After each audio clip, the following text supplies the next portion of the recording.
Now, if you're an acoustic guitar player, maybe you thought about getting a vintage acoustic.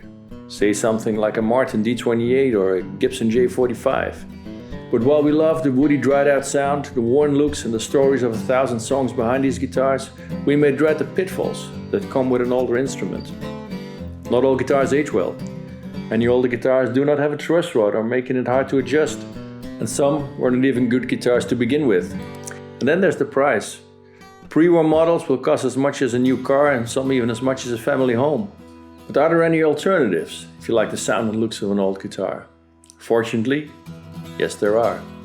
In the UK we found Alistair Atkin and his team building vintage models that actually look and feel like they're from back in the time. They build upon the classic Martin and Gibson models, but they're not afraid to make modest innovations that will enhance the sound, feel and look of the guitar. And the result is a series of guitars that tick quite a few boxes when looking for a vintage guitar. The guitars are surprisingly light and have that worn-in feel, and they offer aged versions of their guitars. Now, do not expect heavy relic stuff here. It's done very delicately and realistic. Fine crackle in the finish and colorations make it look old, but well looked after.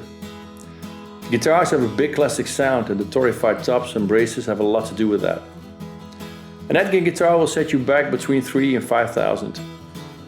And that is a modest price level, well compared with a real vintage Gibson or Martin, or even their modern day reissues. In Hillsborough, North Carolina, Wes Lamb and Ben Marshall build replicas of old Gibsons and Martins. Like their name suggests, their focus is on the pre-war era.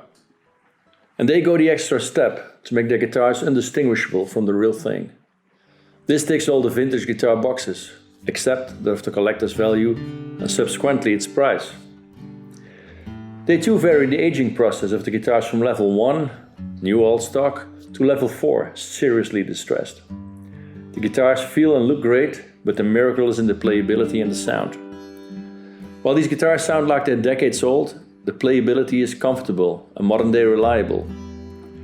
Pre-war prices start at 5,000 and can go up to 9,500, and that's when you enter the Brazilian rosewood territory. And although it is serious money, it's still nowhere near a real vintage pre-war Martin or Gibson. So yes, there is something like a new vintage guitar. And it is possible to enjoy the greatness of a vintage guitar without having to own a real vintage guitar. If you're not looking for a collector's guitar as an investment, or for the story behind the guitar, but you're simply looking for vintage tone, vintage vibes, then Atkin or pre-war could very well be worth checking out.